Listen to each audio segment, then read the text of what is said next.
Sudah hidup? Tes. Baik. Kalau Pak Bebian tadi duduk saya, karena memang mantan mentor, saya justru senang berdiri. Karena saya masih periong, ya kan? Nah itu dia ya, saya sangat muda. 56 young, jadi sangat muda ya kan? 36 young, ya, I'm more young. Baik, salam semuanya. Ya, kita sudah mendengar paparan dari abang kita Bebian. Saya tentu tidak semahir beliau dalam menjelaskan itu, karena saya ini ya sebagai seorang gembala, tentu saya pasti terus mencairkan dengan apa yang sudah tertulis di Alkitab. Namun saya akan kontekstualkan dengan pakar dan peneliti-peneliti yang kata orang itu bisa dipercaya. Namun walaupun demikian, saya tetap meyakini bahwa Alkitab yang saya pegang ini tablet ya, bukan Alkitab ya. Ya, yang saya tunjuk Alkitab adalah sumber segala kebenaran. Itu harus saya aminkan. Setelah Bang Bebian tadi bilang demikian, saya langsung buat status saya bahwa Alkitab adalah sumber segala kebenaran. Itu harus. Orang mau protes itu haknya dia. Orang mau terima dia diberkati. Amin, saudara. Nah, sehubungan dengan tema kita di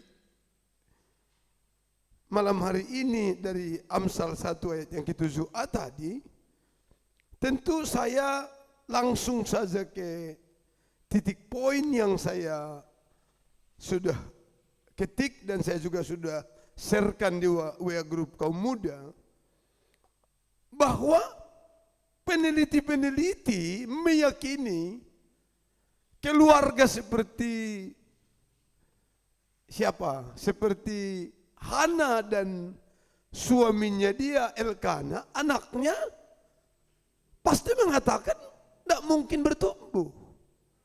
Kenapa? Karena keluarga itu keluarga broken home, punya istri 2. Itu peneliti-peneliti mengatakan.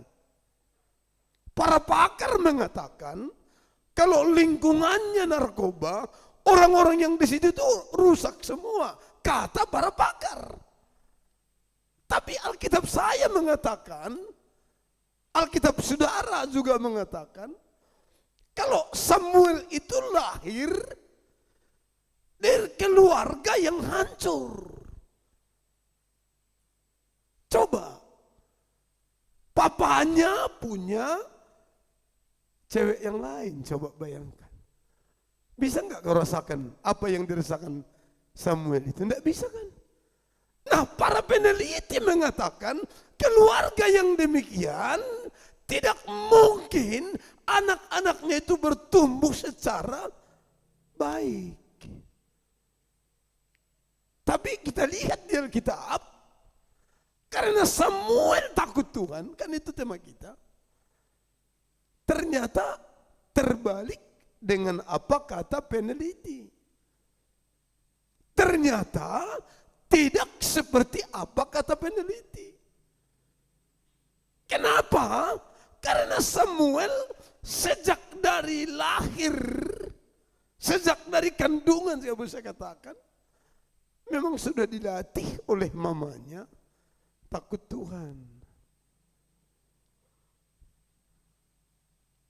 Terus etape kedua, setelah dia lahir, mulai bertumbuh remaja, saya katakan dibuang saja, supaya cocok dengan talk show kita ini. Kemana dia dibuang?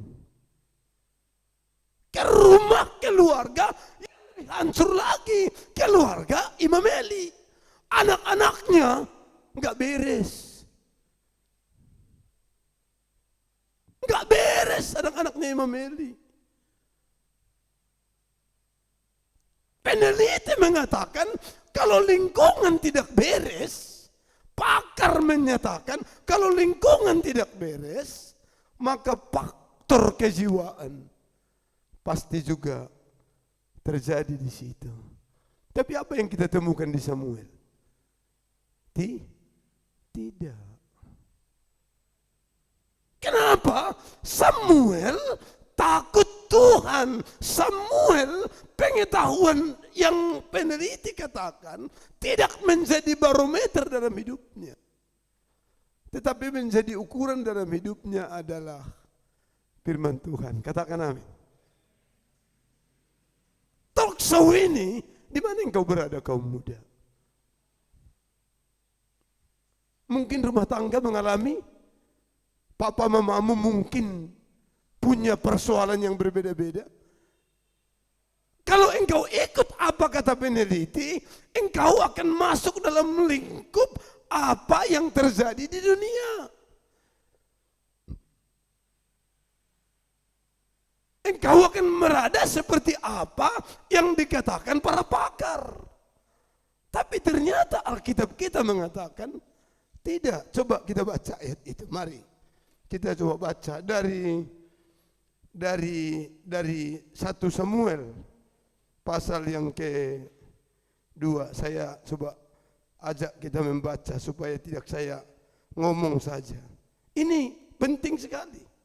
Supaya apa? Supaya kaum muda wawasannya jangan tergantung apa kata pakar, apa kata peneliti. Karena peneliti seperti dijelaskan Pak Febian tadi, sampai hari ini berjuang merendahkan keutuhan, kesahnya Alkitab ini. Para pakar mengatakan bahwa ini tinggal hanya sejarah yang tak berarti. Tapi saya coba kita baca di sini, coba 1 Samuel pasal yang ke-3 ayat pasal yang kedua dulu. Pasal yang kedua. 1 Samuel pasal 2 ayat yang ke-26. Saya coba bacakan ke kita. Pasal 2 ayat yang ke-26. Begini kata firman Tuhan. Kita boleh dengar baik-baik. Tetapi Samuel yang muda itu semakin besar dan semakin disukai, baik di hadapan Tuhan maupun di hadapan manusia. Karakter Samuel tidak berubah karena lingkungan.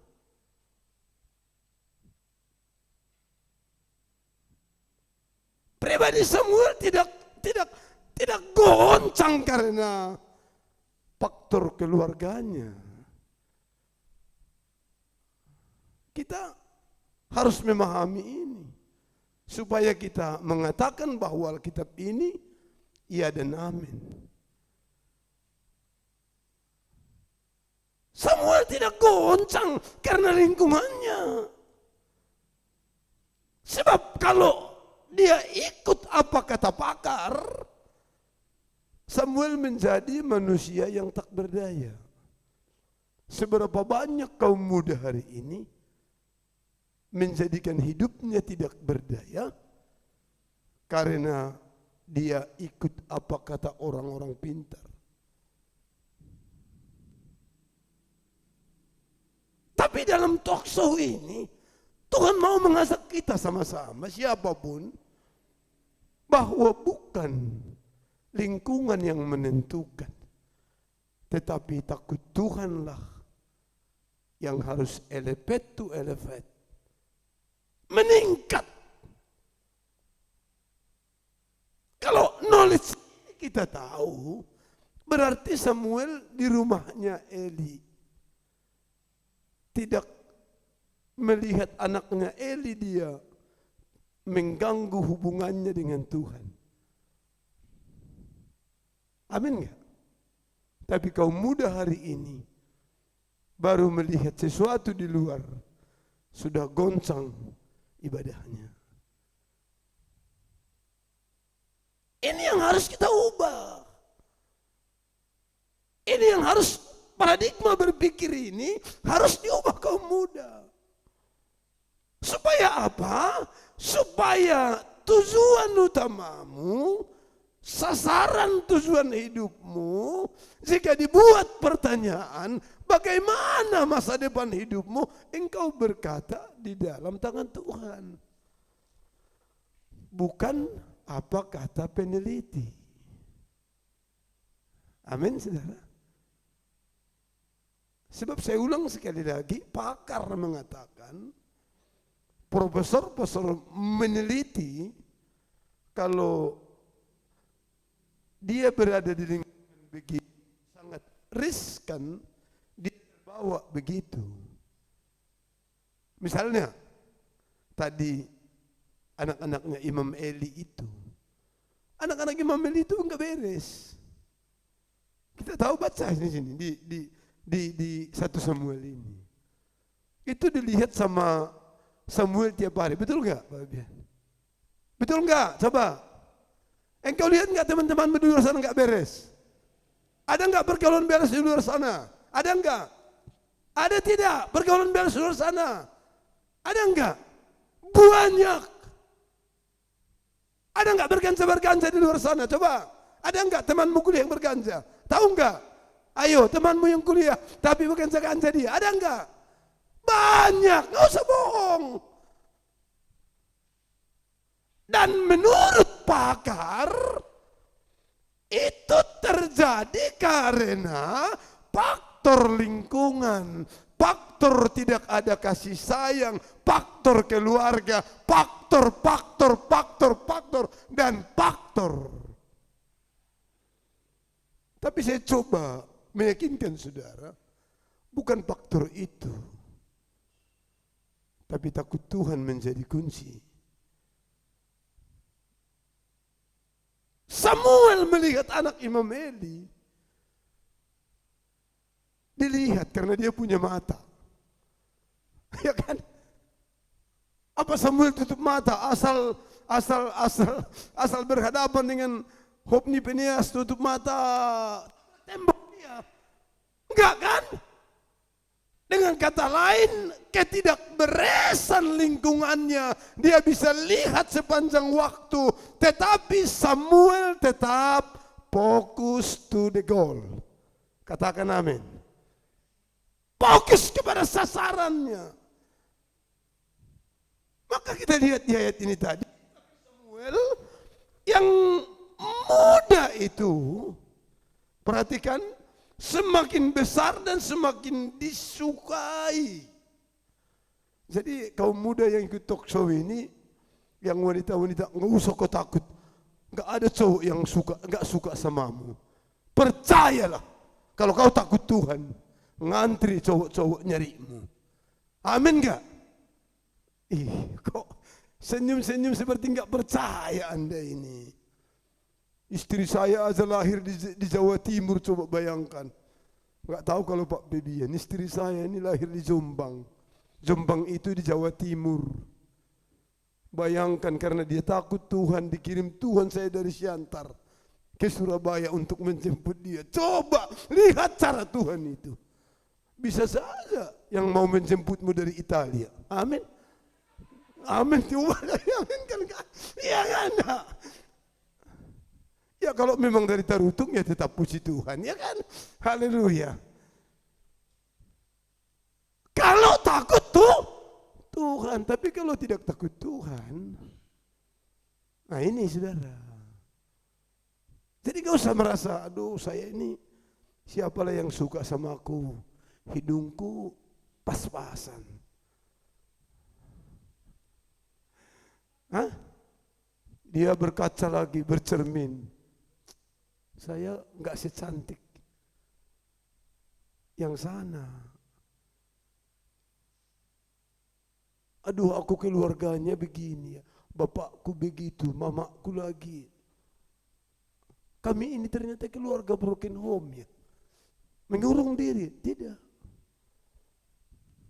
Tidak.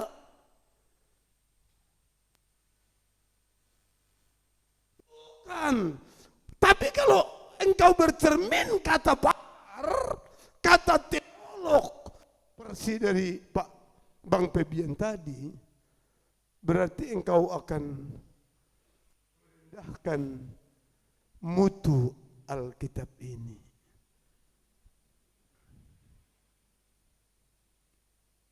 Tapi lihat Samuel, disukai baik di hadapan Tuhan. Saudara bayangkan, terjemahan saya begini kaum muda, kalau engkau disukai Tuhan, God can do everything for you. Yang mengerti katakan amin. Tuhan dapat lakukan segala sesuatu untukmu. Kalau disukai Tuhan. Maka bagi saya sebagai hamba Tuhan, saya belajar menyampaikan supaya Anda tidak menempatkan apa kata dunia seakan-akan itu lebih dari apa kata Alkitab. Maka kaum muda wajib rajin baca Alkitab. Amin, Pak. Wajib satu hari minimum satu pasal baca. Kalau satu kitab mungkin jadi gembala aja lah kayak saya, ya kan? Untuk apa? Untuk engkau bisa bercermin apa kata Alkitab, apa kata dosen saya, apa kata dosen saya, apa kata Alkitab, apa kata orang pintar, apa kata Alkitab, apa kata pacar saya, apa Alkitab, cocok enggak? Segala sesuatu yang tidak cocok, sebaiknya pelan-pelan dilepaskan. Sebab kalau dua-duanya, lama-lama engkau tertarik kepada yang kau anggap lebih baik bagimu. Tapi kita lihat Samuel ini. Dia disukai di hadapan Tuhan maupun di hadapan manusia. Pribadi yang dimaksud Amsal 1 ayat 7 tadi. Jadi pengetahuan itu bagus, penelitian bagus. Pakar itu bagus, saudara, bagus. Ya para dokter yang di kampus-kampus itu kan sudah meneliti semua itu. Tapi kalau sudah masuk lingkup tidak sesuai dengan firman Tuhan, engkau harus berkata, oh ini tidak, ini cuma pengetahuan. Ini kembali ke Tuhan. Supaya apa? Kalaupun kata peneliti, seharusnya Samuel ikut seperti keadaan anak-anaknya Imam Eli. Tapi kenyataannya tidak. Berarti kaum muda hari ini, apapun lingkunganmu, bukan lingkungan itu yang akan mempengaruhimu. Bukan keadaan itu yang akan mempengaruhimu. Tetapi kembali kepada topik talk show ini, takut Tuhan. Itulah fokus the goal.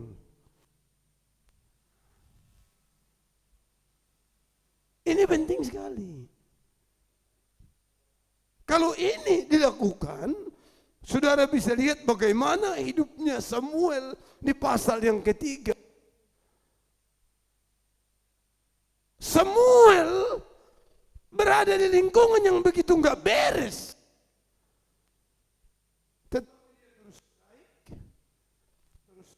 Terus naik, hingga kita tahu Samuel ini bukan jadi pendeta kayak, tapi dia jadi hakim.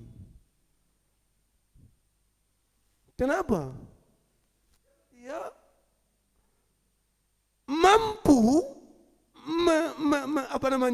menyaring, mampu membedakan, mampu menganalisa mana yang Tuhan berkenan, mana manusia.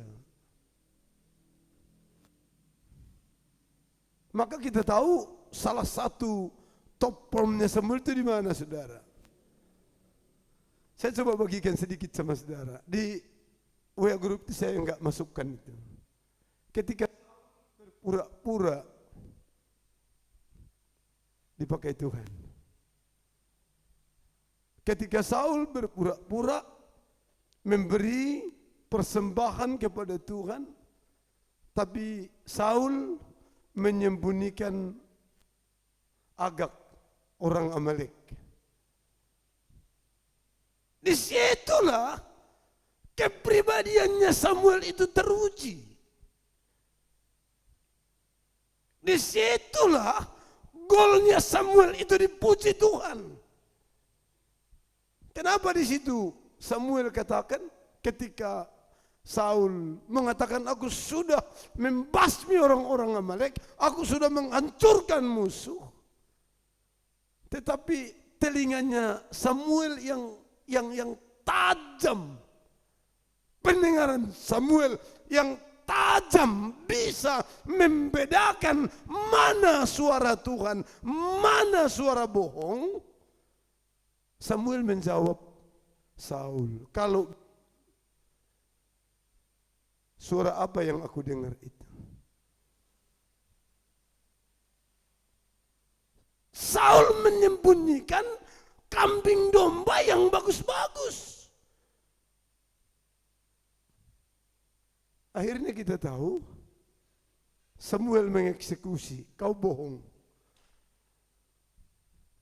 Kenapa? Karena dia terbiasa mendengar apa kata Tuhan. Berarti dengar kaum muda, takut Tuhan itu sama dengan dengar-dengaran. Jadi Amsal 1 ayat 7a tadi, awal pengetahuan takut Tuhan, itu dengar-dengaran. Ketika kita belajar dengar-dengaran, itu yang akan membiasakan kita mana yang Tuhan berkenan, mana tidak. Nah kalau ini kau miliki, di kampus kau bisa lihat gayanya anak-anaknya Imam Eli, betul ya? Di kerjaan kau bisa orang lihat macam-macam, narkoba dan seterusnya. Tapi engkau tetap fokus kepada goalmu. Kenapa? Karena sudah terbiasa mendengar apa kata Tuhan. Pertanyaannya, bagaimana mendengar apa kata Tuhan? Ya pasti kembali baca Alkitab. Karena Tuhan berbicara lewat Alkitab ini. Maka kaum muda, saya anjurkan dalam kesibukanmu, rajin baca Alkitab. Kalau mungkin terlalu besar Alkitab begini, ya handphone itulah diinstal. Sambil di mana baca, sambil di mana baca. Nah ini, supaya apa? Supaya sesuatu yang kita bicarakan malam ini, takut akan Tuhan itu, kita bisa, kita bisa, saya enggak bilang bandingkan ya, kita bisa melihat gambaran apa kata dunia, apa kata pakar, peneliti, dan apa kata Alkitab. Contoh, kalau Pak Bebian tadi mengutip ayat-ayat yang sudah lazim kita dengar sebagai alat serang. Saya kasih contoh yang paling sering kita dengar di TV, di YouTube. Coba tunjukkan di Alkitab, kapan Yesus dia mengatakan Tuhan. Kan begitu kan? Zakir Naik kan selalu menyerang dengan begitu. Sehingga Boru Sinaga di Bandung mengucapkan sesuatu dia, karena dia enggak pernah baca Alkitab.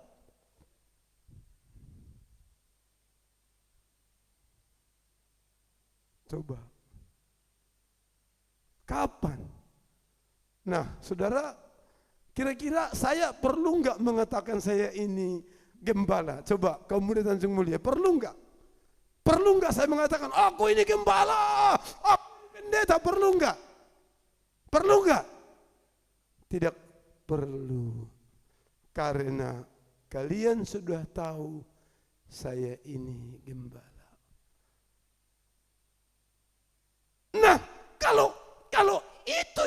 terjadi kaum muda, kita bisa temukan di Alkitab banyak ayat mengatakan bahwa Yesus itu Tuhan. Bahkan Thomas mengatakan, ya Tuhan, untuk apa saya jelaskan begini? Supaya apa kata dunia itu, apa kata orang itu, kita bisa lihat perbandingannya dengan apa kata Alkitab.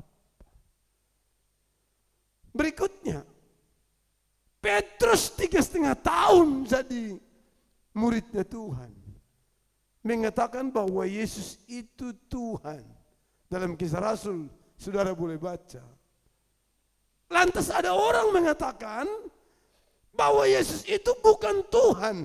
Yang mengatakan Yesus ini bukan Tuhan, kira-kira dia lahir tahun berapa, pada abad keberapa, dia menulis buku pada tahun berapa, dan tahun berapa. Coba tulisannya ini bandingkan dengan tulisannya Petrus yang hidup di masa Yesus. Jujur, siapa yang saudara percayai? Pasti Petrus kan. Yang mengatakan ini bukan Tuhan, hidup 2-300 tahun kemudian. Perdebatan dia katakan. Tapi Petrus 3,5 tahun sama Tuhan. Petrus menulis, di Kisah dia jelas ditulis oleh Dr. Lukas, kalau Yesus itu Tuhan. Nah, gambaran itu saya tarik kesimpulan, hanya mereka-mereka yang kurang memahami Alkitab secara benar, yang mudah tertarik. Tapi ada satu yang saya temukan di Alkitab, apa yang benar di Alkitab, para pakar enggak mau mengakui. Seharusnya kalau gentle, kalau dia nyari kekurangan, kelebihan pun diakui, kan begitu kan Pak? Saya orang ini profesional. Kalau salah saya katakan salah dan saya minta maaf. Tapi saya melihat para pakar dan peneliti, para penyerang Alkitab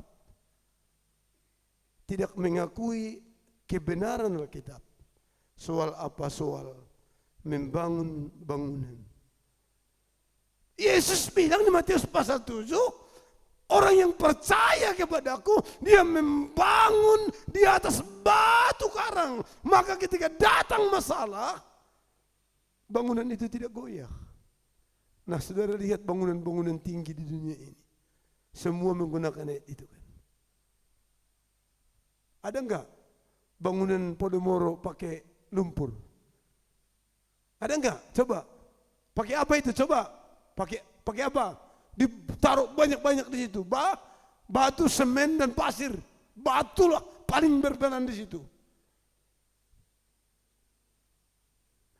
Mereka hanya mencomot yang buat alat menyerang supaya orang pemercaya Alkitab bingung. Tapi kalau kita coba baca Matius pasal 7, coba kita baca aja ya. Yuk, pasal 7. Supaya kita bisa melihat. Di sini kita bisa mensimpulkan talk show ini. Saya baca dulu. Ya.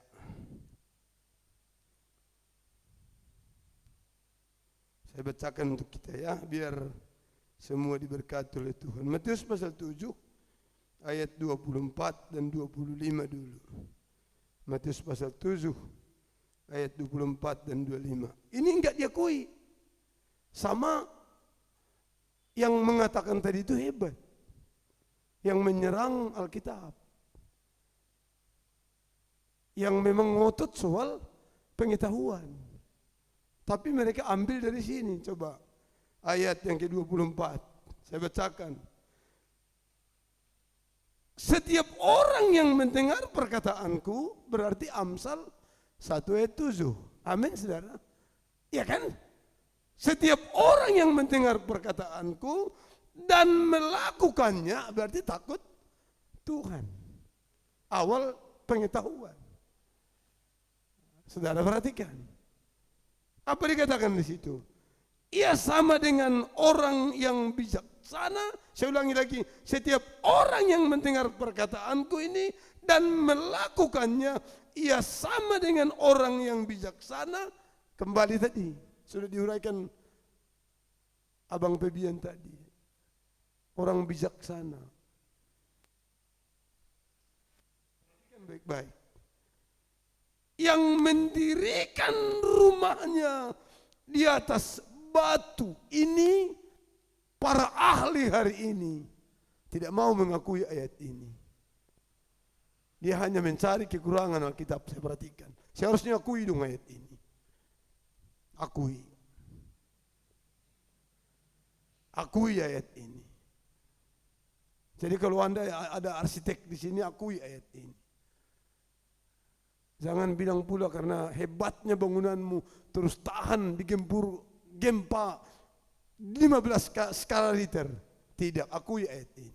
Amin, saudara. Akui ayat ini. Jadi saya lihat para penyerang itu hanya mencari kesalahan. Saudara tahu siapa yang mencari kesalahan di Taman Eden? Coba, siapa? Siapa namanya? Ular alias iblis. Jadi hati-hati, iblis sedang bekerja di ilmu pengetahuan. Mungkin begitu kata saya, makanya maaf Pak, saya tidak belajar teologi sampai sekarang karena saya takut berubah iman saya. Jadi tidak usah, saya baca Alkitab aja. Tapi berhenti belajar dari kamus yang ada. Makin pintar, tapi makin gak setia. Nah, jadi kaum muda sebelum teruskan, saya ini kan gembala. Jadi kamu makin kuliah, makin rajin dong beribadah. Amin, kaum muda. Ini sudah semester 2 mulai macam-macam. Semester 3 lebih macam lagi. Semester 5 tinggal asam maksudnya. Ya kan? Saya nggak tahu kalau tempat Pak Bebian. Di sini begitu Pak. Sudah semester 5 acem. Kenapa nggak ibadah? Aduh Om.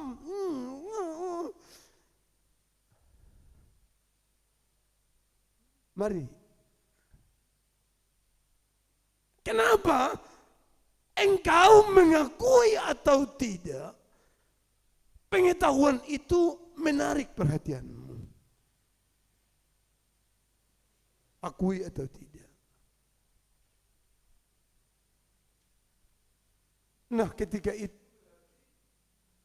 kau mengundurkan diri perhatianmu terhadap Tuhan. Nah, Tuhan menguraikan ayat ini, saya uraikan sekali lagi.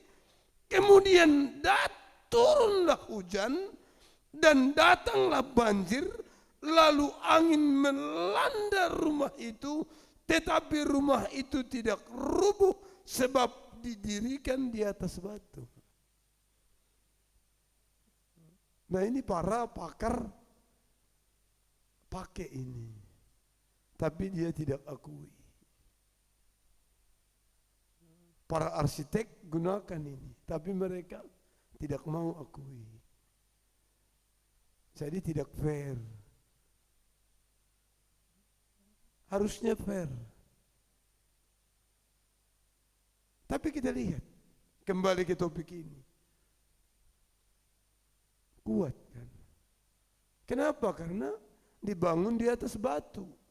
Terjemahan para pendeta, batu karang itu Yesus. Tapi ini talkshow saya tidak sampai ke situ. Nah, tapi coba yang tidak takut Tuhan, kebalikannya. Perhatikan ini, hati-hati saudara. Gara-gara apa? Gara-gara knowledge, gara-gara pengetahuan, gara-gara dipengaruhi pengetahuan, gara-gara Nah tadi sudah Pak Bian berjalan di atas air. Datang ahli teologi peneliti mengatakan begini. Mereka itu berjalan di atas air. Ini waktu saya sekolah Alkitab diuraikan sama dosen homiletik saya. Ternyata katanya sungai atau danau Galilea itu lagi batu es. Jadi karena batu es, makanya dia berjalan. Itu kami bilang otaknya yang main. Tahun 2009 saya ke Danau Galilea. Kutanya sama seorang pemancing di situ di pinggiran Danau Tiberias itu. Saya bilang, kira-kira Danau Tiberias pernah enggak ada batu es? Dia bilang dari zaman ke zaman tidak pernah di sini ada batu es. Karena apa tadi? Knowledge itu saudara memang mencari yang masuk akal. Tapi kalau Alkitab ini gimana saudara bisa memasukkan akal 5 roti, 2 ekor ikan, makan 5.000 orang, sisa berapa? 12 bakul. Tak pernah terjadi. Amin saudara. Itu artinya kalau takut Tuhan, kaum muda tidak akan pernah kekurangan. Amin. Enggak pernah kekurangan. Tapi kalau Anda enggak takut Tuhan, kekurangan melulu. Coba ini ayat berikutnya, ini yang enggak takut Tuhan. Ayat 26. Tetapi setiap orang yang mendengar perkataanku, kata Yesus, perkataanku ini dan tidak melakukannya, ia sama dengan orang yang bodoh. Jadi para profesor itu kalau enggak takut Tuhan, bilang aja dalam hatimu, bodohnya Bapak. Amin. Maaf ya. Misalnya kalau ada dosenmu mengatakan, penelitian Darwin manusia itu dari kera. Jangan ngomong dari mulut, cukup di hati aja, Pak. Bodohnya Bapak. Keluar ujiannya. Tulis aja di bawahnya catatan, note. You're stupid. Kata Alkitab. Nah, jadi aku takut kaum muda yang hadir malam ini, tambah kau kuliah, aku tambah bodoh ya. Waktu dulu, hujan lebat, angin kencang, ibadah. Ada enggak di sini waktu SMA kayak gitu? Tapi sudah kuliah.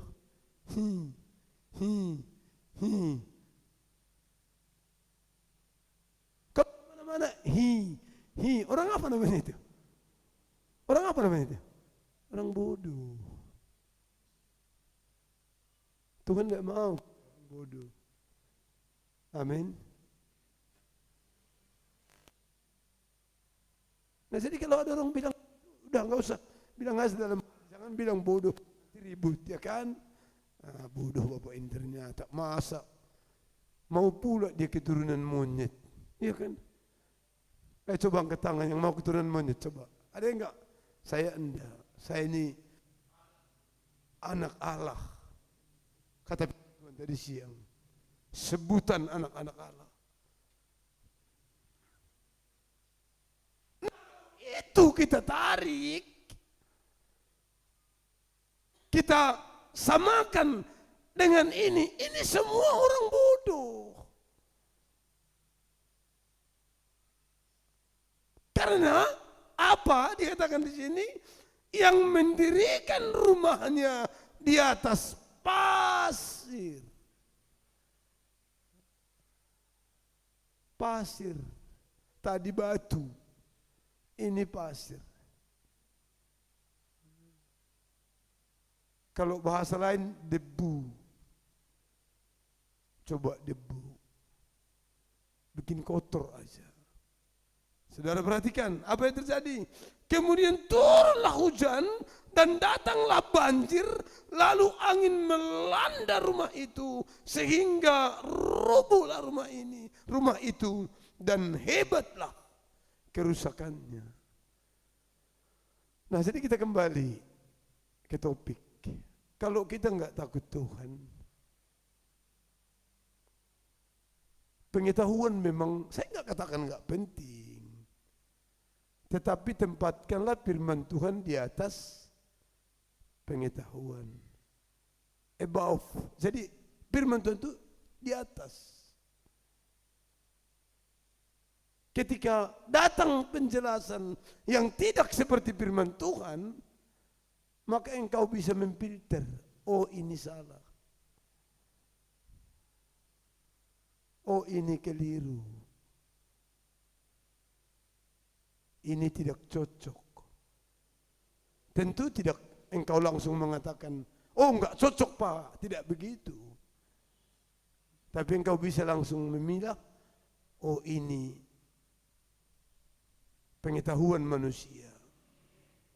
Tetapi firman Tuhan katakan, yang membangun di atas batu. Sudah lihat gedung-gedung tinggi, contohlah Podomoro Land itu sekarang. Angin kencang dia tetap kuat. Datang hujan lebat, tidak terdengar kebanjiran. Tetapi yang rumahnya di pinggir-pinggir pasir, bukan hanya banjir, dibawa sama sungai itu langsung. Nah, saya tidak berpanjang-panjang mengakhiri ini. Tentunya saya ingin kaum muda takut Tuhan itu menjadi pondasi, menjadi dasar. Supaya apa? Supaya engkau bertemu dengan berbagai apapun di dunia. Itu hanya sebagai apa ya? Sebagai, saya katakanlah sebagai exercise. Dalam bahasa Inggris saya sebut exercise, itu latihan ya Pak ya. Sparring, you know sparring? Ya kan, itu latihan untuk engkau membiasakan diri seperti Samuel tadi. Nah, jadi saya tidak berpanjang, saya coba akhiri di pernyataan saya berikutnya ini, di catatan yang saya sudah buat ini beberapa waktu yang lalu. Apa katanya? Saya uraikan ke kita, supaya kita makin mengerti apa yang dimaksud Tuhan. Mazmur 119 ayat 105 mengatakan, nah ini coba saudara lihat, coba di sini ditampilkan Mazmur 119 ayat 105. Inilah senter ya, saya katakan senter atau lampu atau penerang. Inilah buat jadi alat pemeriksa. Ketika ilmu pengetahuan berkembang begitu rupa, tapi jadikan firman Tuhan ini menjadi mikroskop ya, mikroskop ya namanya ya. Coba lihat ayat 105 ini katakan, firman-Mu itu pelita. Pelita itu terjemahan yang sesungguhnya adalah terang. Nah, ketika ada penjelasan teori A, B, C sampai Z tadi, engkau bisa melihat itu terang dari firman Tuhan. Oh, ini salah. Oh, ini keliru. Sebab Daud mengatakan di sini, firman-Mu itu pelita bagi kakiku dan terang bagi jalanku. Berarti kaum muda yang diberkati Tuhan menjalani pengetahuan, kuliah, sekolah dan seterusnya. Engkau tidak raba-raba. Engkau bertemu dengan siapapun, bertemu dengan siapapun. Engkau tidak goncang. Saya beberapa waktu yang lalu begitu saudara, ketemu dengan pakar agama tetangga, saya nggak mau nyebut ya. Dia bilang begini sama saya, kenapa Bapak mau jadi pendeta? Yesus itu yang Bapak sembah itu enggak disalibkan. Katanya, saya ikuti dulu apa katanya. Jadi kemana dia kalau gitu? Oh dia raib. Oh gitu. Itu Yesusnya Bapak, saya bilang. Yesusku, kata 1 Korintus, dia disalibkan, mati, dan bangkit, dan naik ke surga. Tapi buku ini Pak mengatakan, dia itu raib. Saya tidak emosi. Tahun berapa dibuat buku itu Pak? 1800 sekian. 800 tahun kemudian ada buku yang menyatakan bahwa Yesus itu raib, sementara Alkitab saya dari zaman permulaan mengatakan Yesus itu mati, disalibkan, bangkit pada hari ketiga. Saya enggak menolak pernyataan Bapak, karena Alkitab saya mengatakan memang ada Yesus yang lain Pak. Bapak bawa pulang Yesus Bapak itu. Terdiam.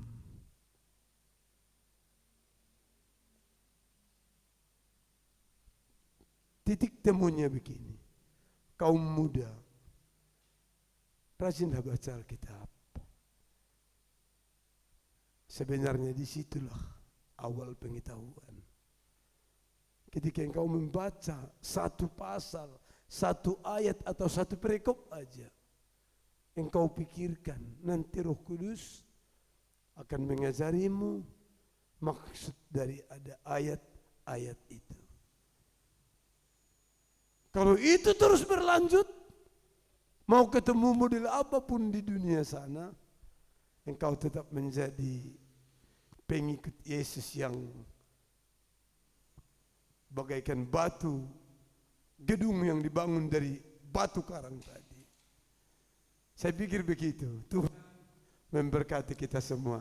Shalom. Kita berikan aplaus, tepuk tangan, luar biasa hari ini. Saya yakin diberkati ya. Tadi Bang Manto udah ada ya? Oke, siapin yang Bang Manto ya. Ya sebelum nanti ada beberapa mungkin 2-3 pertanyaan ya yang mau disampaikan. Saya mau kasih kuis dulu ya. Ada hadiahnya. Kalau tadi hadiahnya pimpin doa akhir. Oke, rekan-rekan semuanya, tadi tema kita apa? Apa temanya? Knowledge to elevate, ya. Jadi dari jam 6:30 kita bicara sampai dengan jam 9, ya ini pertanyaannya. Yang jawab boleh ke depan, kita akan kasih hadiahnya, Bang Manto boleh disiapin ya. Nah, jangan dilihat isi hadiahnya apa, tapi lihatlah berarti ada yang kalian tangkap hari ini, ya. Jadi temanya tadi apa? Knowledge to elevate. Ya, itu temanya. Namun yang kita bahas tadi tidak semuanya bicara tentang knowledge. Jadi pertanyaan saya, apa yang harus di elevate? Boleh tunjuk tangan? Mari ke depan. Dari 2 narasumber tadi. Ya. Tadi itu ada di ayat itu. Dan seharusnya itu yang harus di-elevate, bukan knowledge-nya. Betul? Iya. Betul kira-kira, Pak narasumber ya? Iya. Mari. 1, sini. 1 lagi. Apa yang perlu di-elevate? Bukan knowledge-nya loh. Berarti temanya itu bisa kita ganti sekarang ya. Bisa ya Pak ya? Iya. Ayo 1 orang, ada 1 lagi, ada 2 Bang hadiahnya. Bisa 2 ya? Iya, nggak bisa 3 Bang? Nggak bisa ya? Hah? Bisa? Oh bisa, 2 aja lah dulu. Yuk 1 lagi. Ada? Atau kita dengar jawaban dari hamba Tuhan ini ya? Iya. Oke, apa yang perlu di-elevate? Hikmat. Hikmat, kayaknya bukan ya. Silakan duduk. Iya. Di ayat itu, di ayat tema itu ya. Yuk silakan. Apa yang perlu di-elevate di ayat itu? Enggak jauh-jauh kok ya, enggak jauh-jauh di ayat itu kok. Yuk. Silakan cepat. Ayo. Ya, sini cepat, lari. Lari cepat. Ya. Cepat lari. Ya, oke, silakan. Apa yang perlu di-elevate? Takut akan Tuhan. Iya, tepuk tangan dong. Iya. Betul ya? Betul. Betul ya Pak ya? Iya. Jadi bukan knowledge-nya. Tolong belum di sini, belum mau kasih hadiah aku nggak mau. Ya. Ya, oke. Kasih Bang Koordinator. Ya, ini Bang Koordinatornya. Ya, hadiahnya jajanan selama seminggu ya. Jajanan selama seminggu ya. Ya. Ya. Ya, oke, baik. Silakan duduk. Ya, jajanan selama seminggu ya. Nah, jadi yang perlu di-elevate sekarang harus kita cermati bahwa takut Tuhannya. Saya sengaja memancing tema itu supaya yang datang itu orang-orang berpendidikan gitu loh. Amin. Dan nyata bahwa semua kita adalah orang-orang terdidik. Amin. Ya. Nah, jadi yang perlu kita teliti ke depan ini menjelang Tuhan datang adalah firman. Supaya nyata bahwa takut akan Tuhan itu yang harus kita utamakan. Bukan knowledge. Walaupun itu perlu, seperti kata Bapak Gembala dan Bang Vivian. Oke, waktu dan kesempatan yang mau bertanya silakan. Ya, 1, 2, 3, wah luar biasa. Pertanyaan singkat satu aja ya Bang, satu aja ya Bang. Bapak narasumber boleh siap-siap, nanti boleh ditujukan kepada siapa. Ya. Salam. Shalom. Ya, puji nama Tuhan. Saya kenalkan diri dulu ya. Nama saya Joshua Zika dari Panci.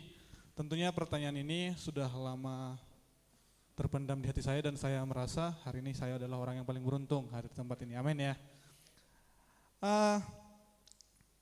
Pertanyaan ini ketika saya bertanya kepada seorang hamba Tuhan, biasanya hamba Tuhan akan menjawab, kamu hanya ingin menjatuhkan, dan bahkan sampai saya kemarin di Jakarta juga jumpa seorang hamba Tuhan dan dia mengatakan, kalau pertanyaan itu adalah biasanya pertanyaan untuk menjatuhkan, tetapi saya mohon maaf, ini adalah pertanyaan dari hati saya. Karena saya juga ditanya oleh orang yang benar-benar dia ingin ikut Tuhan, tetapi dan pada akhirnya saya tidak tahu bagaimana perkembangan imannya dan saya menjadi orang yang gagal. Pertanyaannya adalah ke Bang Febian, kalau ke Bapak Gembala kemungkinan mungkin bisa membantu memberikan jawaban tambahan. Tadi Bang Febian sudah menjelaskan tentang beberapa ayat Alkitab dan beberapa versi, terutama biasanya dilengkapi King James Version, dan segala macamnya biasanya orang tabernakel ada dari bahasa Ibrani segala macam dicomot-comot untuk melengkapi ayat satu sama lain. Tapi pertanyaannya adalah simpel saja. Ketika kita berhadapan dengan seseorang dan anggap saya seorang yang punya perasaan itu lemah gemulai, tidak bisa tegas, tegas terhadap sesuatu. Saya lahir dari kalangan yang saya tidak tahu Tuhan. Saya tidak tahu Tuhan, saya dilahirkan di hutan-hutan. Ini contohnya ya Bang ya, saya lahir di hutan-hutan, saya tidak memiliki histori orang yang kenal Tuhan dan tidak ada yang mengajarkan kepada saya. Orang Kristen berpandangan bahwasanya hidup di luar Kristus tidak ada keselamatan, amin ya, percaya ya, saya yakin semua percaya, saya juga.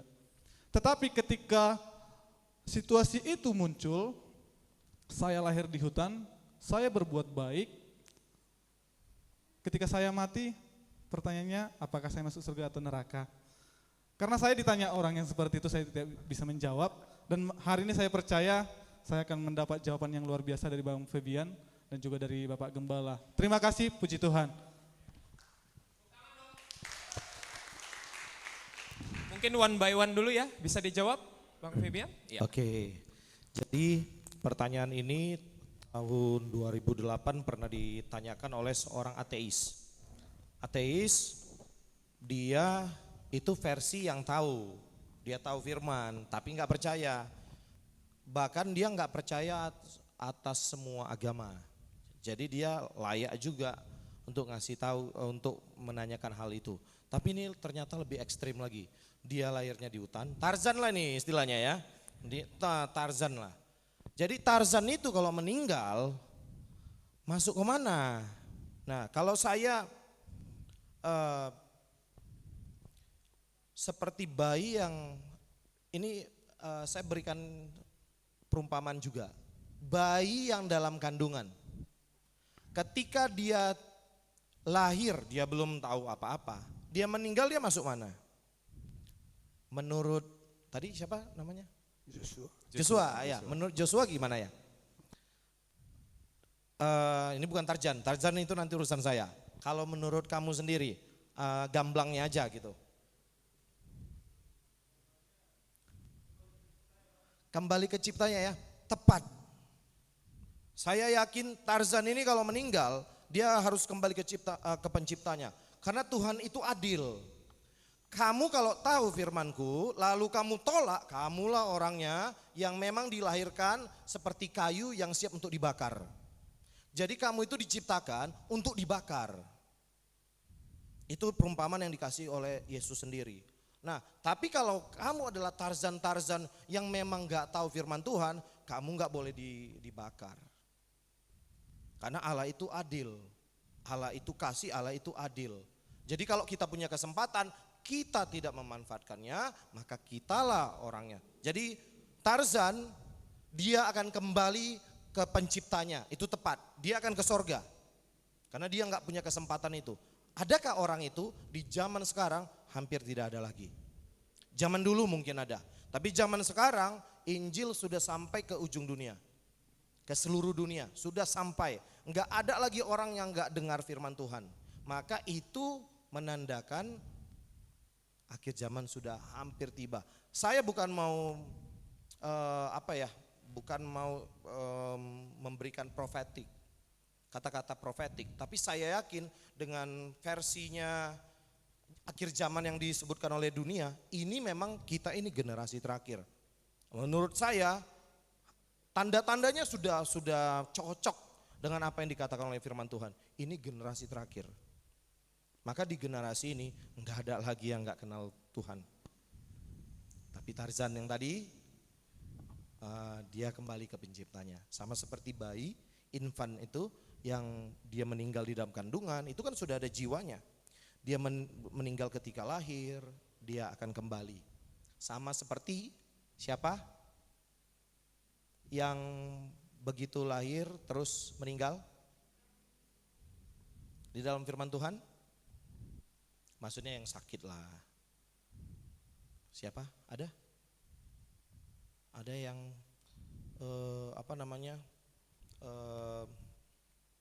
aduh saya juga lupa. Di dalam cerita tradisi ya, di tradisi kuno ada beberapa jemaat-jemaat ya, seharusnya sih saya nggak buka ini ya. Saya lupa ini kalangan mahasiswa awam. Jadi ada jemaat-jemaat yang berpikiran begini, pada zaman dulu ketika anak itu lahir, dia masuk ke surga menurut iman orang tuanya. Kalau dia orang jahat, maka anak tersebut akan ke neraka. Kalau dia anak orang baik, maka dia akan ke surga gitu. Menurut saya nggak cocok. Mau dia anak orang jahat sekalipun, dia kan belum mendengar kebenaran. Dia akan kembali kepada Tuhan. Jadi aman ya dengan jawaban itu. Oke? Ya. Cukup Bang? Ya. Boleh? Yang kedua? Ya, silakan. Perkenalkan nama saya Abes, sama kayak Bang Jega dari Jalan Panci juga. Saya langsung ingin bertanya mengenai Amsal 1 ayat 7 yang bunyinya takut akan Tuhan adalah permulaan pengetahuan. Nah, takut akan Tuhan ini maksudnya adalah kalau takut akan Tuhan kan banyak orang yang takut akan Tuhan nih, tapi kan cara mencapainya berbeda-beda, itulah dengan beberapa agama. Seperti itu, tidak satu agama saja seperti itu. Nah, kalau yang di luar Nasrani itu gimana? Knowledge-nya itu dari mana? Itu yang pertama. Untuk yang kedua itu untuk yang ateis atau yang tidak mengenal Tuhan. Kita sepakat ilmu pengetahuan itu knowledge ya. Maksudnya ada beberapa ilmuwan yang justru setelah menemukan sesuatu yang baru, contohnya Stephen Hawking, justru jadi dia meninggalkan Tuhan. Maksudnya mohon diberikan penjelasannya, takut akan Tuhan yang bagaimana, seperti itu. Terima kasih. Oke. Hari ini saya mendengar pertanyaan-pertanyaan ilmuwan. Ya. Amin. Ya, silakan boleh dijawab, Pak. Ya, jadi firman Tuhan, ketika firman Tuhan itu dibacakan atau dituliskan, selalu ada maksudnya. Jadi kita tidak boleh mencomot firman Tuhan keluar dari konteksnya. Firman Tuhan itu berkonteks. Dia dituliskan untuk maksud dan tujuan. Hanya satu maksudnya. Implementasinya banyak. Jadi ketika dikatakan Amsal 1 ayat 7, takut akan Tuhan. Nah, takut akan Tuhan itu ditulis dalam bahasa Ibrani Yahweh. Jadi takut akan Yahweh, bukan takut akan Tuhan yang lain, huruf kecil. Jadi takut akan Yahweh adalah permulaan pengetahuan atau permulaan dari hikmat. Jadi kalau dia dapatkan, dia takut akan Tuhan yang lain di luar dari Yahweh, dia hanya dapatkan pengetahuan aja. Dia nggak dapatkan hikmatnya. Jadi bedakan, karena malam ini kita setuju bahwa kita harus mengelevate takut akan Yahweh-nya daripada takut akan maksudnya daripada knowledge-nya. Karena knowledge itu datang dengan sendirinya. Diberikan. Seperti Salomo. Dia diberikan. Dia udah punya pengetahuan. Bukan artinya Salomo saat dia minta hikmat dia nggak punya pengetahuan. Dia udah punya kepengetahuan. Maka dia tuliskan, ilmu pengetahuanku ini, hikmatku ini, ku dapat dari Yahweh. Maka di sana tulisannya dalam bahasa Ibrani, takut akan Elohim. Bukan bla bla bla. Ya, semoga terjawab ya. Yang kedua tadi? Yang kedua tadi? Ya. Ya, Yang ateis, versi udah ateis, jelas. ya. Kalau ateis dia dapatkan knowledge-nya aja. Karena dia nggak takut akan Tuhan. Ateis kan mereka tahu ada Tuhan. Cuma mereka nggak percaya. Dari mana saya tahu? Ya, ateis itu ya mereka bisa lihat sebenarnya. Kalau dari Alkitab mudah sekali. Kalau dia nggak percaya Alkitab, oke, fine. Coba lihat matahari. Siapa kira-kira yang bisa ciptakan matahari? Mereka harusnya tahu bahwa matahari itu sumber segala sesuatunya yang ada di tata surya. Semua dimulai dari sana. Rotasi gerakan bumi, apapun itu dimulai dari sang surya, matahari. Matahari nggak ada yang buat. Nggak ada manusia yang bisa buat itu. Kecuali ada kekuatan supranatural. Nah, dia nggak percaya itu, selesailah hidupnya. Dari mana? Maksudnya dia nggak beralasan. Maka saya sering mengatakan ateis itu mereka mempercayai sesuatu yang tanpa alasan. Kita punya alasan. Kenapa kita percaya Tuhan? Nggak ada orang yang bisa menciptakan matahari. Ya, itu dari sederhananya dulu. Ateis, mereka tidak percaya Tuhan karena banyak latar belakangnya. Salah satunya karena memang mereka itu mereka itu percaya akan kehidupan itu dimulai dari partikel. Partikel itu lebih kecil dari debu, dimulai dari situ. Jadi dia percaya segala sesuatunya dimulai dari sana. Nah, dimulai dari hal yang kecil. Matahari besar banget. Dimulai dari partikel. Kagak, bukan. Nah, itu yang mereka ateis belum bisa pecahkan. Mereka mengakui ada kekuatan supranatural di bumi ini. Ada. Datangnya dari mana? Manusia nggak bisa buat itu. Dan dia bisa lihat ada sepertinya yang mengendalikan musim. Mereka tahu itu. Ada yang mengendalikan musim. Kenapa musim ini bisa terkendali sebagaimana mestinya gitu. Dan kenapa dunia ini bisa berputar dengan di dalam porosnya.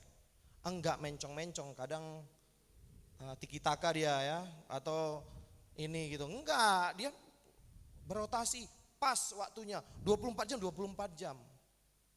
Jadi ateis mencari sesuatu dengan knowledge, tapi mereka kalah sendiri, mati sendiri oleh knowledge mereka. Gitu. Jadi senang sih bertemu dengan beberapa teman-teman yang ateis, kami sering berbagi. Tapi ketika kita tunjukkan, kamu percaya nggak ada kekuatan supranatural di dunia ini? Mereka percaya. Karena itu nggak bisa mereka kontrol. Siapa yang bisa kontrol matahari? Kalau kamu bilang segala sesuatu di bumi ini dimulai dari partikel yang bisa dijelaskan, tolong jelaskan matahari. Dia pun terdiam. Ya, jadi bagi saya ilmu pengetahuan itu mereka bisa miliki, tapi tidak hikmat. Karena hikmat itu datangnya dari Yahweh. Itu spesifik, bukan Tuhan. Karena itu di bacaan kita Tuhan. Di Alkitab bahasa Inggris juga Tuhan. The fear of God or of the Lord. Tapi secara spesifik itu Yahweh. Thank you. Ya, Iya. puas ya Bang? Boleh dong tepuk tangan untuk jawabannya. Membuka wawasannya.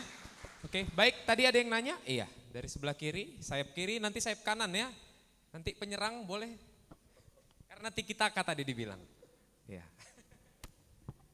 Baik, nama saya Tina Gea, saya dari GPT Tanjung Mulia. Kebetulan saya itu ngambil mata kuliah ilmu pengetahuan alam tapi di bidang fisika.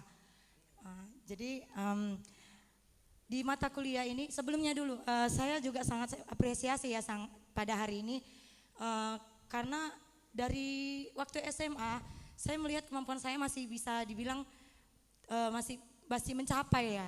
Tetapi di waktu kuliah ini mulai menurun gitu. Nah itu saya pertanyakan dari dulu, kenapa ya Tuhan semakin lama semakin rendah gitu pengetahuan yang saya miliki.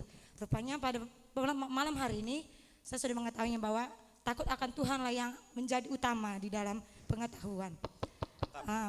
Jadi yang mau saya tanyakan, dalam mata kuliah ini kan saya sedang belajar ilmu pengetahuan bumi dan antariksa.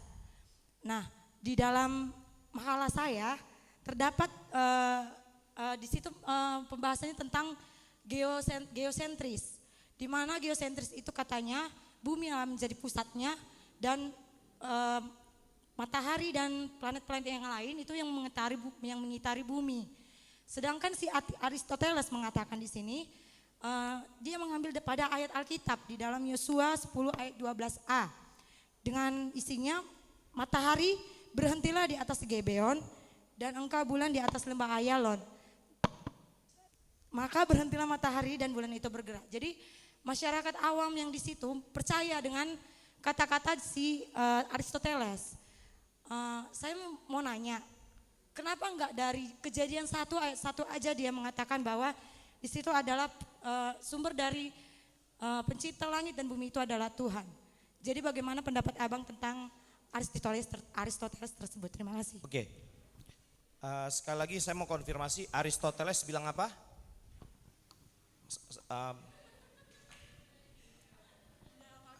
Ya, Aristoteles mengutip ayat firman Tuhan ya. Iya benar. Dia bilang apa?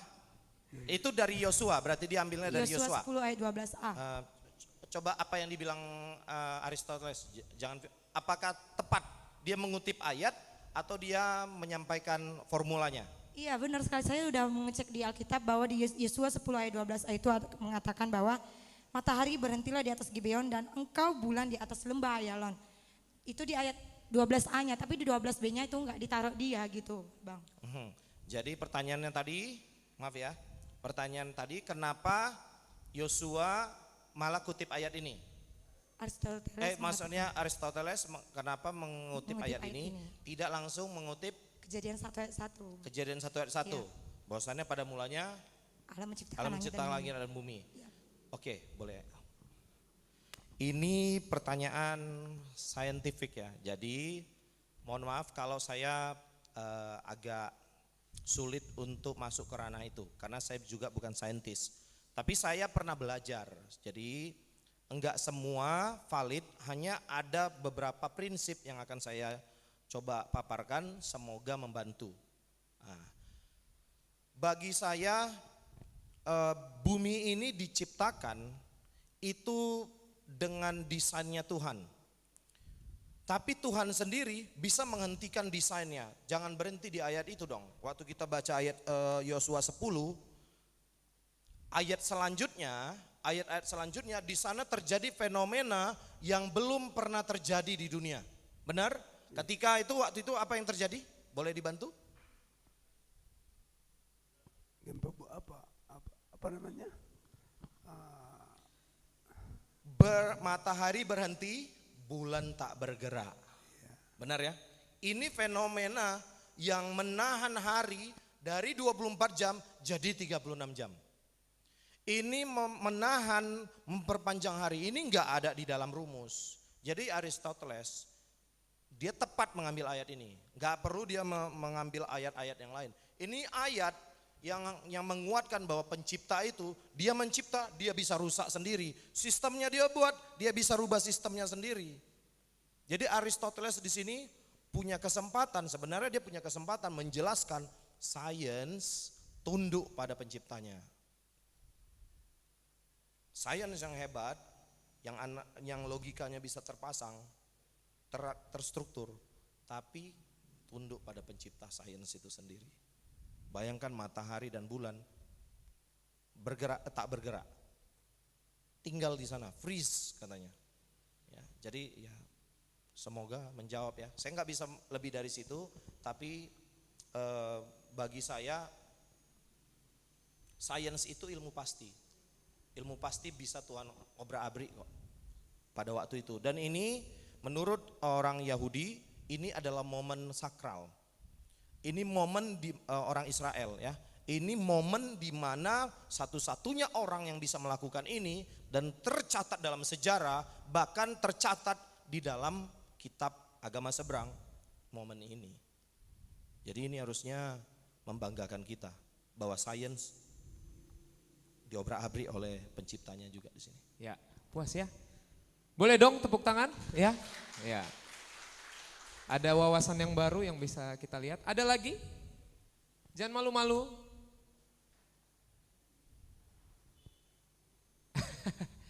Mana suaranya? Ada lagi? Bang? Sayap kanan? Sayap atas? Oh, ada sayap atas. Ada? Ada Bang? Oke.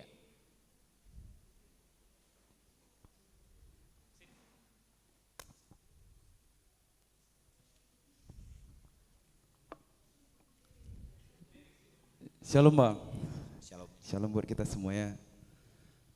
Ini Bang pertanyaan enggak terlalu knowledge banget lah, cuman sederhana dan gampang dicerna kok. Jadi pertanyaan gini Bang, dan ini nyata dan terjadi di luar dan bahkan di rumah Tuhan sekalipun. Sederhana saya bilang, bahkan kita itu sering untuk saling menceritakan satu sama lain, bahkan menjelekkan atau bagaimana sekalipun, kan begitu ya Bang ya. Jadi dan ada ayatnya di sini Bang, Yakobus 1 ayat 26 ya kan. Yakobus 1 ayat 26.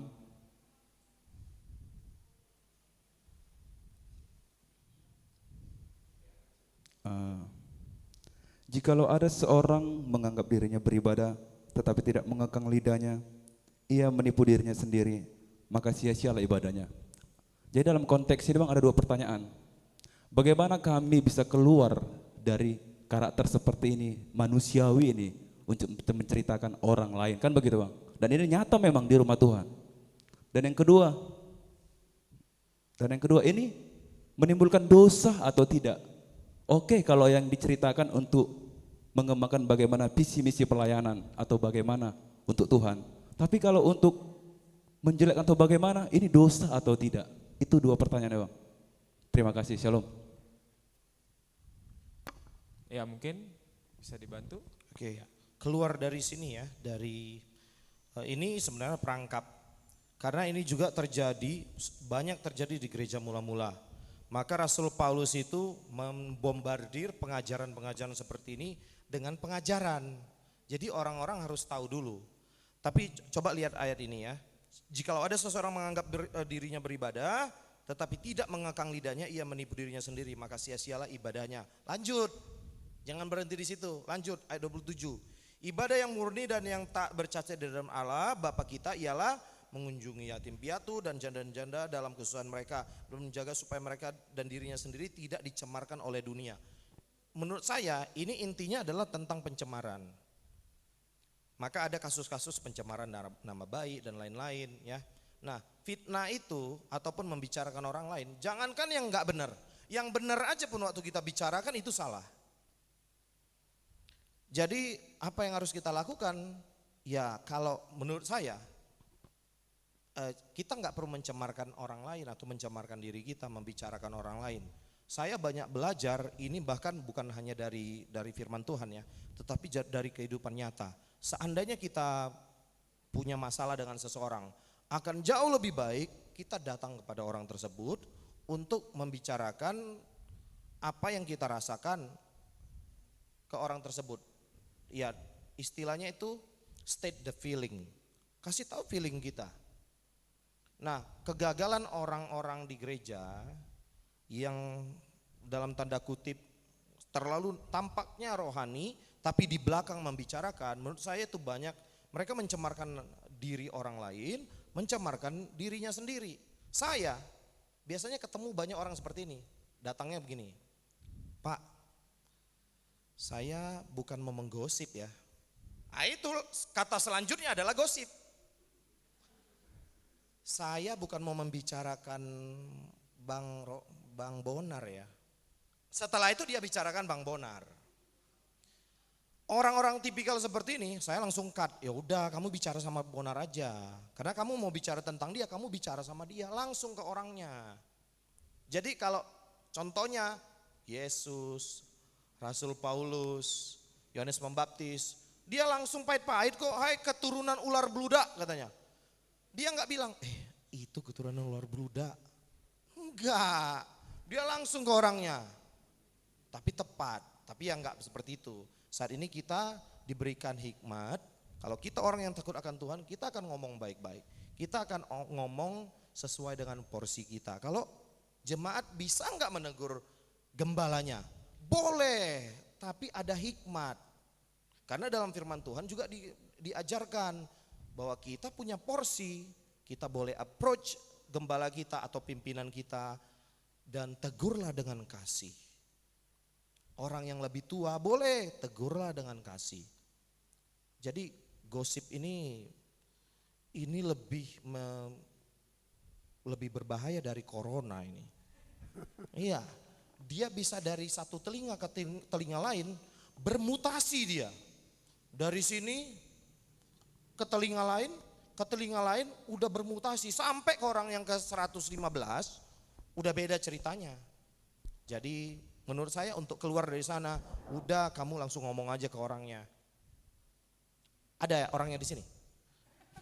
Ngomong, siap ini ngomong sama orangnya langsung ya. Menjawab ya? Ya oke. Ya mungkin saya tambah sedikit. Ya. Kalau sudah takut Tuhan, ya lidah pun dijaga lah. Kira-kira begitu. Ya kan? Tapi hari-hari ini mungkin mulutnya enggak ngomong tapi jempolnya ngomong. Jadi status jadinya gitu loh. Apa bedanya? Karena memang mulut enggak ngomong tapi jempolnya yang ngomong. Nah, ini kaum muda jaga ya. Nah, jadi tadi ibadah, tapi karena dia enggak senang dengan katakanlah mantannya misalnya kan, ya status dia yang tadi muncul. Nah sama aja. Nah jadi kembali ke tema tadi, takut Tuhan berarti pengetahuan itu kan sebenarnya kepada perilaku. Ya kan misalnya saya guru matematika, saya kan belajar knowledge matematika. Perilaku saya apa? Mengajar matematika.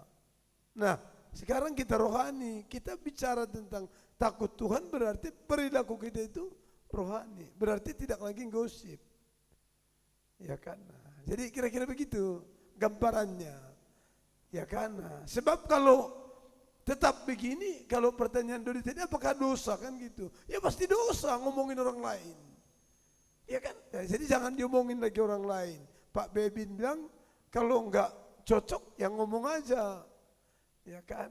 Nah, maaf ya, atau kita berdamai ya, atau ya dan seterusnya. Nah jadi orang yang takut Tuhan berarti bukan hanya menjaga lidah, menjaga tangan, menjaga kaki, menjaga mata, menjaga telinga, ya kan, menjaga apa lagi? Semuanya, termasuk menjaga ATM juga, ya kan? Nah, kira-kira begitu. Nah, itu aja dari saya. Puji Tuhan. Ya, sangat simpel, sederhana. Ya. Ya, bisa diterima, Bang Nudi ya? Boleh tepuk tangan untuk jawabannya? Ya, sangat membuka wawasan. Satu lagi mungkin, satu lagi. Jangan malu-malu. Nanti bingung tanyanya. Ayo, satu lagi. Cukup atau bagaimana? Satu lagi? Ya, kan keluar kan? Nah, jangan malu ya, yuk. Perkenalkan, nama saya Monica Pasaribu. Saya dari GPT Alpha Omega Helvetia. Saya mau bertanya tentang sejarah dari bahasa.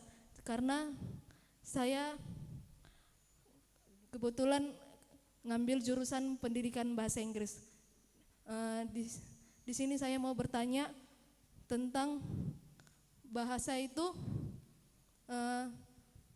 terjadi karena di dalam versi Alkitabnya, di versi Alkitab bahwa itu terjadi dari menara Babel yang jatuh, yang Tuhan robohkan karena kesombongan manusia itu sendiri yang membangunnya. Jadi saya mau bertanya, bahasa itu bagaimana prosesnya terjadi, kenapa jadi banyak variasi bahasa yang terjadi sekarang ini? Dari versi knowledge-nya, terima kasih. Mungkin Ya, bisa puji dipahami. Tuhan. Ya. Ya pasti bahasa yang pertama itu kalau versi Alkitab pasti bahasa Yahudi, ya kan? Berkembang sampai pada Menara Babel. Di Menara Babel itu munculnya berbagai bahasa karena niat, ya kan? Niat untuk menyamai kedudukan Allah yang maha tinggi, artinya kesombongan. Nah, dari situlah manusia-manusia terpencar, kata Alkitab, ke seluruh penjuru dunia. Disitulah muncul bahasa-bahasa lain, termasuk bahasa Yunani di Perjanjian Baru. Nah, dua bahasa ini, bahasa Aram juga, namun bahasa itu kan sulit dipahami secara umum oleh orang non-Yahudi, non-Armai dan non-Greka atau Yunani kan. Maka Alkitab ini, saya bicara kitab, diterjemahkanlah ke bahasa-bahasa yang umum. Kita sebut tadi Pak Febian bilang bahasa Inggris. Nah, munculnya bahasa Inggris ini pasti dari perceraian di Menara Babel tadi. Karena saya ini gembala, saya pasti terus kugiring ke rohani. Sesuatu yang menuju kepada kesombongan, knowledge tadi, pasti bubar. Pasti bubar, percayalah. Artinya nanti enggak cocok bahasamu dengan mamamu, bisa beda nanti. Itu pengertian saya. Dia yang menyekolahkanmu, tapi karena kau dinasihati, kau bilang, enggak tahu apa mama, aku ini udah kuliah. Bahasanya sudah beda. Akhirnya bahasa enggak connect. Ya kan gitu kan? Kenal kau sama cowok misalnya. Terus mamamu enggak setuju. Ini mama enggak tahu apa-apa. Saya lebih tahu. Sudah bahasanya pecah. Kenapa? Karena menuju kepada yang tidak baik. Kira-kira begitu. Jadi bahasa itu muncul di Menara Babel itu karena mereka sudah mau menyamai kedudukan Allah. Nah, jadi tetap jadikanlah Tuhan paling tinggi dari semuanya, maka bahasamu, bahasa kita tetap bahasa rohani. Amin ya. Ya, artinya tetap sopan santun. Begitu. Ya, terjawab Kak? Terjawab ya? Ya. Ya, boleh dong tepuk tangannya. Makin malam makin panas. Mau ngomong lagi Bang Joshua? Masih bisa? Saya Pak tambah narasumber? tentang ateis tadi, Pak. Tunggu dulu. Abang yang kacamata, kita sama-sama kacamata. Kalau Yohanes 3 ayat 16 mengatakan, itu haknya ateis itu, Bang. Haknya dia. Iya kan? Barang siapa yang percaya tidak akan binasa. Jadi kalau dia enggak percaya, dia haknya dia. Ya kan? Coba baca apa Yohanes 3 ayat 16. Karena begitu kasih Allah akan dunia ini sehingga ia mengaruniakan Yesus supaya setiap orang yang percaya, ateis jawab tidak percaya haknya dia. Jadi kalau dia mau kemana, ya abang enggak usah urus. Mau ke Sambo, mau ke Sentral, mau ke itu biar aja. Anda dan saya percaya. Amin ya. Nah itu tadi saya tangkap tadi sedikit itu.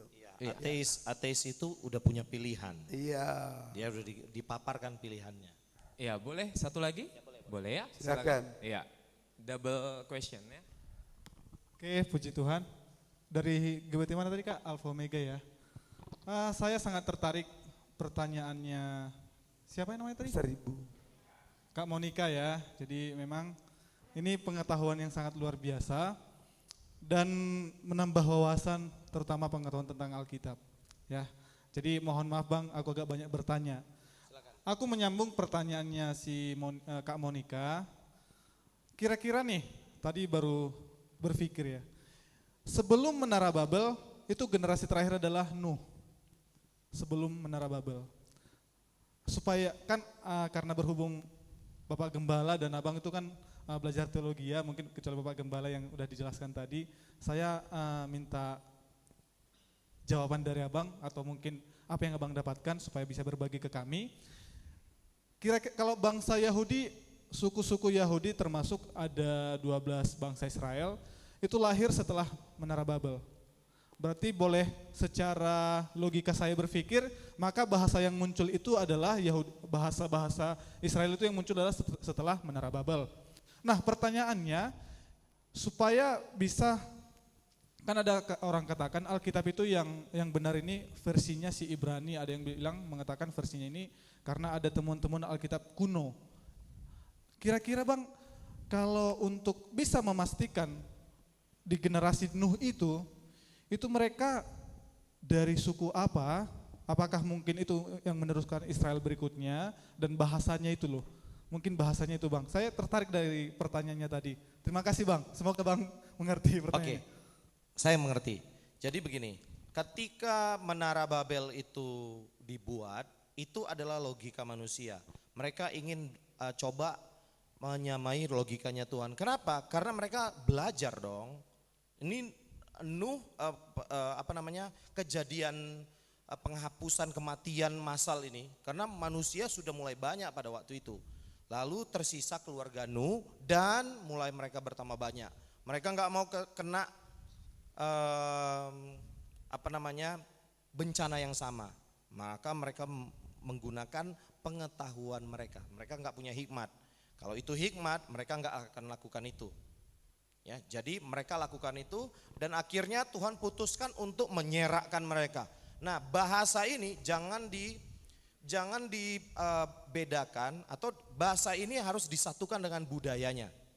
Jadi ketika bahasa dipecahkan, sebenarnya Tuhan juga menyisipkan budaya di bahasa-bahasa tersebut. Maka kalau kita belajar bahasa Inggris, ini contoh aja. Kita harus bisa berpikir bagaimana budaya mereka berpikir. Kalau enggak, lucu bahasa kita. Contohnya kita belajar bahasa Inggris, pakai pengetahuan bahasa Indonesia. Kamu makan apa? Bunyinya jadi, you eat what? Jelek kan? Ya, ngerti ya? Nah, itulah budaya yang saat itu. Nah, ketika tadi yang ditanyakan, jadi yang tersisa pada waktu itu adalah kaum apa? Nah, sebenarnya pada waktu itu ya belum ada perjanjian apa-apa. Perjanjian itu hanya ada pertama di Taman Eden, ketika setelah manusia jatuh dalam dosa, maka ada perjanjian pertama dengan Adam. Kemudian itu diperbaharui oleh Nuh, tapi belum ada perjanjian tentang bangsa. Bangsa ini mulai ketika turun cikal bakal bangsa Israel, yaitu siapa? Abraham, Ishak, Yakub. Keluarlah semuanya. Nah, dari situlah dimulai tradisi segala sesuatunya, tradisi Yahudi dimulai dari sana. Tentunya tidak menghapus tradisi sebelumnya yang ada di Taman Eden dan juga di zaman Nabi Nuh. Itu tradisi yang masih mudah di-tracking oleh para penganut Yahudi pada waktu itu atau orang-orang Yahudi ya. Jadi mulai dari Abraham, Ishak, Yakub, lalu tersebarlah bangsa Israel dan dari sanalah ada kaum Yahudi. Nah, saya mau menyambung sedikit tadi. Nah, apakah bahasa itu sangat signifikan? Iya. Malah begini, bahasa itu menelurkan budaya. Dan maka kata menurut tradisi, nah tradisi ini bukan dari Alkitab ya, tapi rekod dari masa ke masa. Ada Tuhan itu memelihara firman-Nya tidak hanya secara teori, tetapi secara supranatural. Tuhan bisa buat apa saja memelihara firman-Nya, termasuk tradisi yang ada di dalamnya. Maka sampai sekarang banyak sekali tradisi yang ada di dalam Alkitab masih dijalankan oleh orang-orang Yahudi sampai sekarang. Dan mereka mudah men-trackingnya. Itu ibarat opung-opung kita. Oh dulu opung saya begini. Nah kita cuma bisa melihat opung kita 2-3 di atas kita. Generasi 2-3 di atas kita. Tapi mereka rapi, mereka tulis semuanya. Maka Alkitab enggak salah. Mereka punya rentetan 14. Ngerti ya maksud saya? Di silsilah. Di silsilah ada keturunan yang lengkap dituliskan. Kenapa? Karena mereka tahu budayanya. Jadi ketika mereka dipecahkan bahasa itu, Tuhan sisipkan budaya. Dan budaya itu dipelihara. Sehingga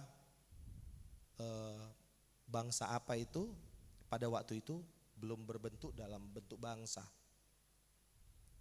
Setelah itu mulailah, makanya saya punya pengertian begini. Pernah juga saya tanyakan kepada dosen saya.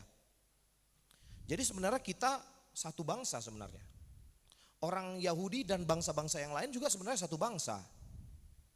Sebenarnya iya, nenek moyangnya satu. Abraham nenek moyangnya juga satu dengan Ismail. Jadi itu punya rentetan yang sama sebenarnya. Sebenarnya kita punya dari golongan yang sama. Tapi sejak Abraham, Ishak dan Yakub ada perjanjian khusus yang sampai detik ini di Israel Tuhan masih hormati perjanjian itu. Maka firman Tuhan ada porsi untuk Israel, ada porsi untuk gereja. Jangan campur adukkan. Maka dulu sebelum Israel merdeka, sebelum Israel terbentuk jadi negara, orang belum bisa melihat firman Tuhan ini digenapi. Tapi begitu Israel merdeka tahun 1948, ada ayat dalam firman Tuhan, maka mereka akan kukembalikan dari segala penjuru. Umatku, itulah orang Israel. Dan itu digenapi tahun 1948. Setelah ratusan ribuan tahun berlalu, habis Israel, Tuhan masih memelihara budayanya. Maka ketika Tuhan pecahkan tadi bahasa, dia sisipkan budaya untuk memeliharanya. Hebat Tuhan kita. Menjawab ya. Kita tepuk tangan untuk Tuhan yang dahsyat ya. Karena memang tidak ada yang lain. Memang kuncinya dari jawaban-jawaban yang disampaikan beliau. Ya takut akan Tuhan, sumber pengetahuan. Kalau berdasarkan kekuatan saya yakin Bang Febian gak mampu menjawab hal-hal tersebut. Tapi karena sudah dididik dari kecil takut akan Tuhan, saya bangga dengan pertemuan kita malam hari ini, amin ya. Ada amin? Menambah wawasan ya. Namun bagi yang agak mulai menjelimet, saya yakin ada yang agak menjelimet karena ini bicara knowledge, bicara digali, perlu digali. Namun mumpung masih muda, ini yang enaknya. Amin Bang Jo ya, masih muda ya. Iya, mumpung masih muda karena kalau nanti udah menanjak usia, ini udah gak masuk. Udahlah kau aja lah. Iya betul ya. Nah jadi mumpung masih masa kita yang aktif, kalau kata Pak Jokowi masih produktif. Ya inilah masanya, masa emas. Karena ini generasi terakhir kata Bang Febian. Ya kalau kita ngeliat keadaan, ya mungkin ini tanda-tanda Tuhan mau datang. Jadi mari kita persiapkan diri kita. Saya rasa cukup pertanyaan ya. Nanti sesi talk show berikutnya kita akan buat yang lebih baik lagi. Waktu dan tempat para pemain musik kita mau tutup ibadah kita. Mari para pemain musik ya. Satu yang terlupakan. Iya, mungkin sebentar. Ya. Satu yang terlupakan pertanyaan Pak Bonar Oh iya. dari awal tadi. Saya coba jawab singkat Iya, aja. sebentar. Itu oknum ya. Itu oknum. Gereja tidak pernah atau Tuhan tidak pernah mengajar hamba Tuhan seperti itu. Tetapi oknum yaitu bisa di mana-mana terjadi. Bisa di kalangan pejabat, bisa di kalangan yang lain. Ya, saya katakan itu oknum. Tapi kalau misalnya ditinjau dari segi ayat firman Tuhan, ya tentu orang berdosa itu kan memang itu Tuhan mati. Jadi dia begitu bukan berarti langsung justifikasi, yaitu masuk neraka, tidak begitu juga. Begitu dia bertobat, karena pengertian Yesus mati di atas kayu salib adalah bagi mereka yang bertobat. Nah, kenapa dia begitu? Kan muncul pertanyaannya, kemungkinan kemarin belum bertobat. Kan begitu, toh kemungkinan. Ya, sebab kalau sudah bertobat tidak begitu. Ya karena, tapi karena dia belum bertobat, ya seperti itu. Jadi sekali lagi, oknum tidak bisa dijadikan jadi patokan. Ya kan? Kira-kira begitu. Jangan dijadikan jadi patokan. Kenapa dan mengapa? Itulah oknum, keinginan daging bertentangan dengan keinginan roh. Ya kan? Tapi Paulus katakan, aku mau kamu hidup dipimpin oleh roh. Maka kamu akan mematikan keinginan-keinginan daging. Amin. Amin. Ya, itu aja. Puji Tuhan. Puji Tuhan. Kalau dari sebentar Ya. Kalau tadi dari sisi firman Tuhan itu memang gak bisa kita sangkal ya, berarti orangnya belum percaya. Ya. Tetapi firman Tuhan ini gak boleh asal dicaplok sebenarnya. Karena bagian porsi-porsi firman Tuhan ini sudah terbagi. Ada yang sifatnya historical, ada yang sifatnya wejangan hikmat, ada nyanyian, ada puisi. Dia harus digunakan sesuai dengan porsinya. Nah, kalau tentang Daud mengambil Batsheba, itu adalah historical. Yang artinya kalau itu bagus, historis itu pelajaran dari yang salah dan pelajaran dari yang benar. Nah, ini pelajaran yang salah itu berarti tidak patut untuk ditiru. Jadi sebenarnya enggak semua ayat dalam firman Tuhan harus kita lakukan. Karena ada yang sifatnya contoh kesalahan. Enggak mungkin kita lakukan, sudah jelas-jelas itu contoh kesalahan. Jadi don't take the Bible out of the context. Jangan comot ayat di luar dari konteksnya. Itu salah besar di dunia penggembalaan. Di mimbar itu tidak seharusnya terjadi. Ya, baik, terima kasih. Sekali lagi tepuk tangannya, luar biasa. Pertemuan kita malam hari ini semakin menguatkan iman, percaya kita kepada Tuhan ya. Ada amin ya. Ya, mari para pemain musik, ya sampai sebentar kita kiri. Kita mau bernyanyi bersama. Ya, Bapak narasumber boleh kembali ke tempatnya dengan cepat. Ya, saya yakin kita semua sudah mendapatkan berkat ya yang luar biasa. Ya, walaupun agak larut sedikit karena tadi taksasi kami 9:30 harus sudah clear, tapi ternyata rancangan Tuhan itu ingin membuka hikmat kita lebih dalam lagi ya, supaya kenal siapa Tuhan itu yang sebenarnya. Ya, puji Tuhan. Kita nyanyikan pujian, kami perlukan keajaiban-Mu. G aja G. Sama kita bangkit berdiri, sudah hampir lebih dari 4 jam, 3 jam setengah kita duduk bersama. Kami perlukan. Terima kasih buat kesempatan yang Tuhan beri. Kami bersyukur untuk kemurahan-Mu. Naikkan refnya ini saja. Kami perlukan. Kami perlukan keajaiban-Mu. Kami butuhkan sentuhan tangan-Mu. Kami tak dapat jalan sendiri. Kami perlu Kau Tuhan. Kami perlukan keajaiban. Kami perlukan keajaiban-Mu. Kami butuhkan sentuhan tangan-Mu. Kami tak dapat jalan sendiri. Kami perlu Kau. Sekali lagi, kami perlu Kau Tuhan. Kami perlukan keajaiban-Mu. Kami butuhkan sentuhan tangan-Mu. Kami tak dapat jalan sendiri. Kami perlu Kau Tuhan. Mungkin ada malam hari ini yang rindu didoakan supaya hikmat Tuhan semakin bertambah dalam hidupnya.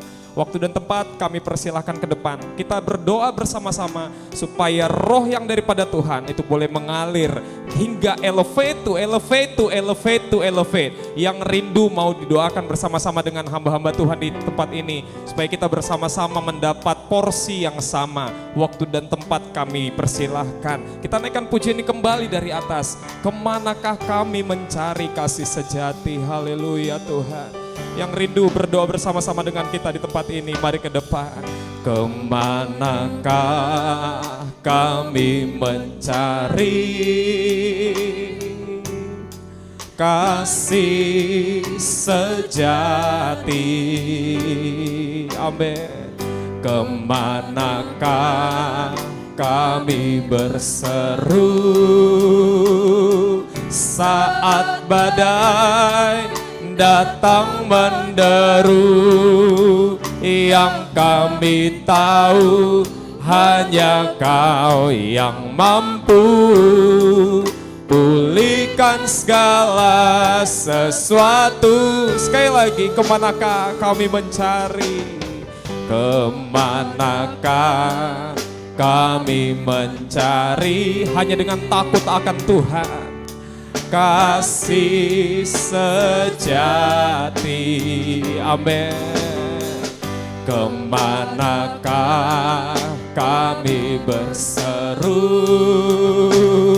saat badai datang menderu? Yang kami tahu hanya Kau yang mampu. Amin. Pulihkan segala sesuatu. Yang rindu memerlukan hikmat Tuhan bersama. Kami perlukan keajaiban-Mu. Kami butuhkan sentuhan tangan-Mu. Kami tak dapat jalan sendiri. Kami perlu Kau Tuhan. Kami perlukan keajaiban. Amin. Kami butuhkan sentuhan tangan-Mu. Kami tak dapat jalan sendiri. Kami perlu Kau Tuhan. Lebih dalam kita datang kepada Tuhan, katakan kami perlukan keajaiban-Mu. Kami butuhkan sentuhan tangan-Mu. Kami tak dapat jalan sendiri. Kami perlu Kau Tuhan. Kami perlukan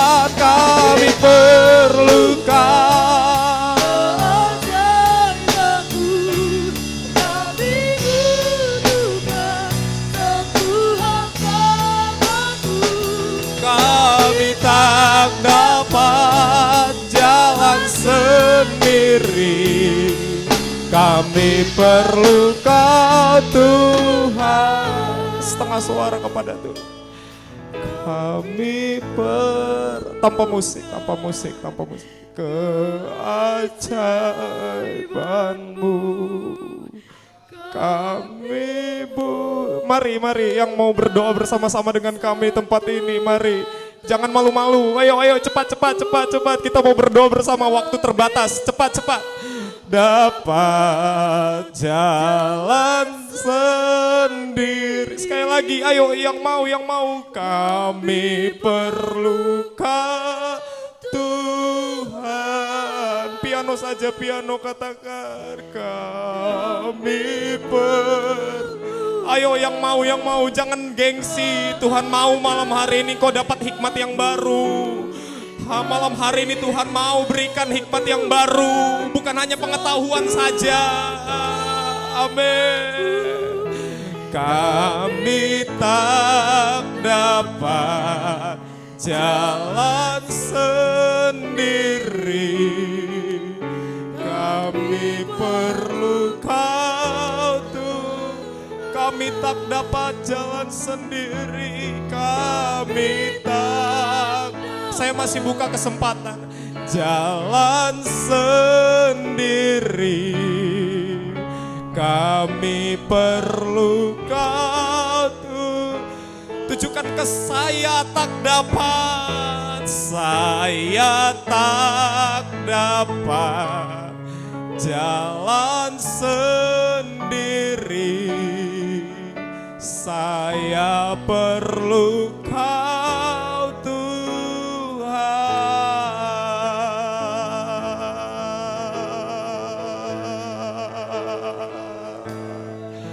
Kami menyembah.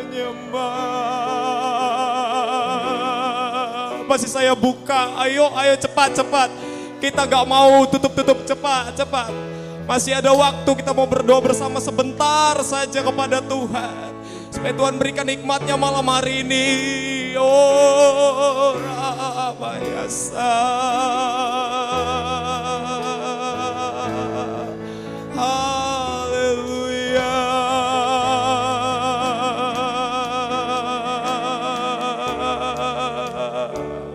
Engkau baik Tuhan. Haleluya.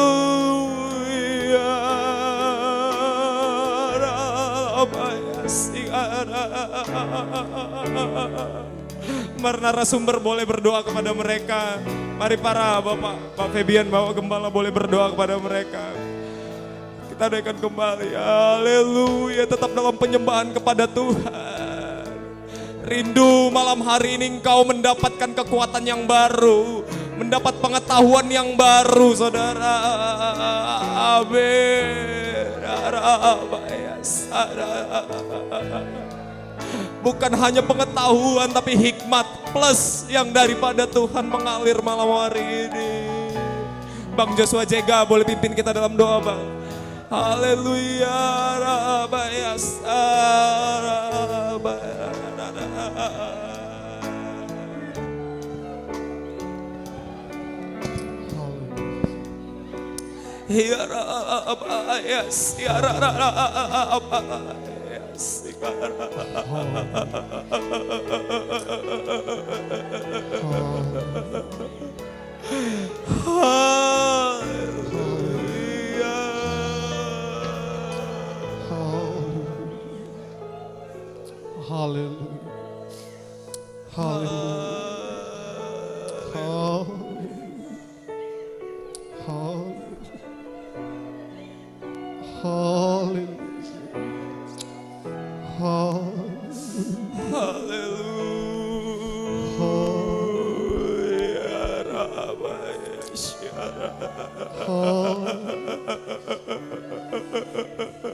Kami bersyukur saat ini Tuhan.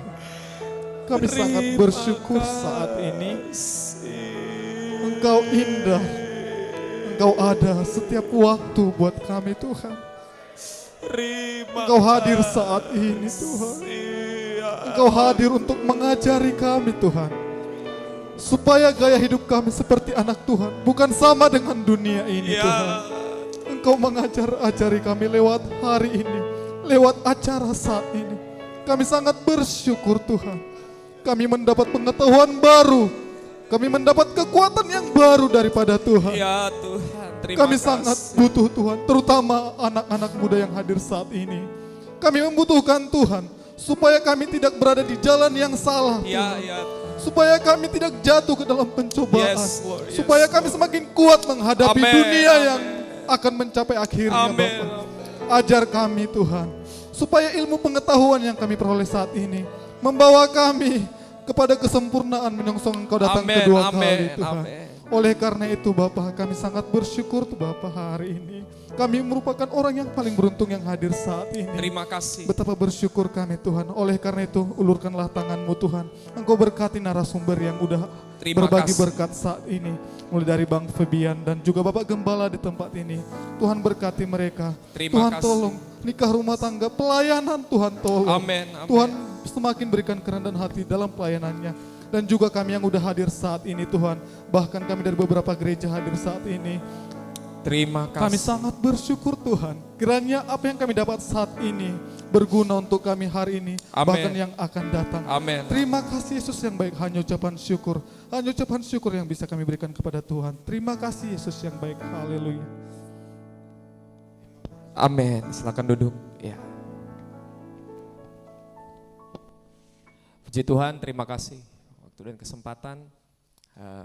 Sebelum nanti kita pulang, ya, nanti ada makan yang dipersiapkan oleh tim konsumsi, ya. Nanti boleh diterima dengan segala baik. Namun kami ingin berikan kenang-kenangan kecil, sederhana kepada Bapak narasumber berdua, ya, boleh ke depan sama Bang Febian dan Bapak. Boleh Bang Manto, ya boleh diberikan kepada siapa? Si Desi ya, ayo silakan. Tim dokumentasinya mana? Ya. Ya. Oh iya. Ya, boleh ya, sambil ke depan boleh memberikan kenang-kenangan. Ya, sini.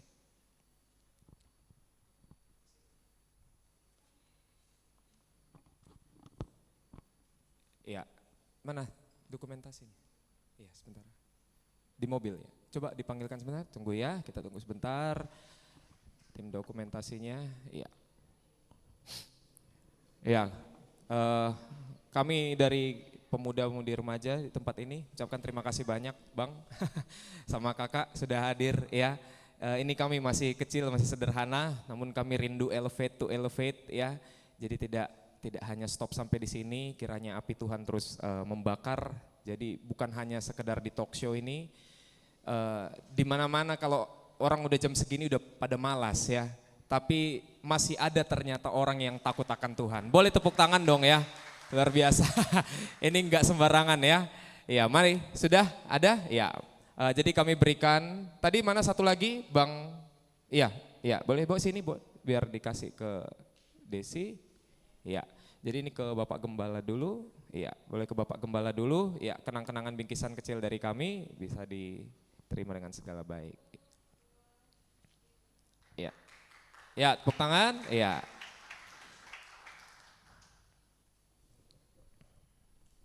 Ya, ini untuk pembicara Bang Febian. Ya.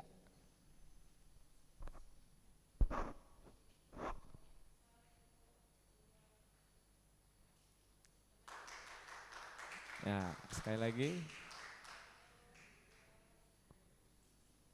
Iya, terima kasih. Silakan duduk kembali. Tuhan berkati Bang. Iya. Baik, kita akan akhiri pertemuan kita. Namun nanti sebelum bagian makanan kita foto bersama dulu semua ya, supaya ada kenang-kenangan tema Knowledge to Elevate ini ya. Jadi bersama-sama kita bangkit berdiri, kita mau akhiri pertemuan kita sambil doa berkat dan ada makanan yang disediakan para pemuda di tempat ini boleh didoakan. Waktu tempat kepada Bapak Gembala saya persilakan. Kita berdoa, Tuhan terima kasih acara talk show telah berlangsung, kami sudah diberkati, kami sudah ditolong, kami dididik, diajar sebagaimana takut akan Tuhan, permulaan pengetahuan. Malam ini kau mau menekankan tentang takut Tuhan. Pengetahuan itu mengikuti dan pengetahuan itu cuma terbatas sampai di dunia ini. Tapi takut Tuhan sampai selama-lamanya. Dan itulah kelebihan yang kami miliki, yang Tuhan percayakan bagi kami. Berkati kaum muda-mudi, semua pengurus, baik koordinator, baik juga Tuhan semuanya, bonar istri dan juga mantu dan istri. Tuhan pakai mereka lebih jauh, muda-mudi semuanya di sini. Ke depan punya program-program lagi, baik mungkin di Paskah, baik di Natal, ke depan disiapkan sehingga namamu dipermuliakan. Rekan Pebian bersama Ibu juga engkau berkati, engkau pakai dalam pelayanan, dalam pekerjaan tugas, semuanya diberkati dan ditolong oleh Tuhan, menjadi keluarga yang terus dipakai dan diberkati Tuhan. Rekan semua yang datang dari gereja-gereja tetangga, baik itu dari Panci, Joshua dan teman, dari LP dan seterusnya, Tuhan memberkati mereka semua. Kami semua di sini diberkati juga oleh Tuhan. Tuhan, kami akhiri ibadah ini, namun sebentar ada makan yang siapkan panitia. Tuhan berkati mereka sudah berkorban, nama Tuhan dipermuliakan. Kalau demikian kita tutup ibadah talk show ini sepenuhnya di dalam nama Allah Bapa, Allah Anak dan Allah Roh Kudus seutuhnya. Kita tutup, kita terima berkat yang sempurna di dalam Yesus Kristus Tuhan kita. Puji Tuhan, sama-sama yang percaya kita katakan amin. Shalom.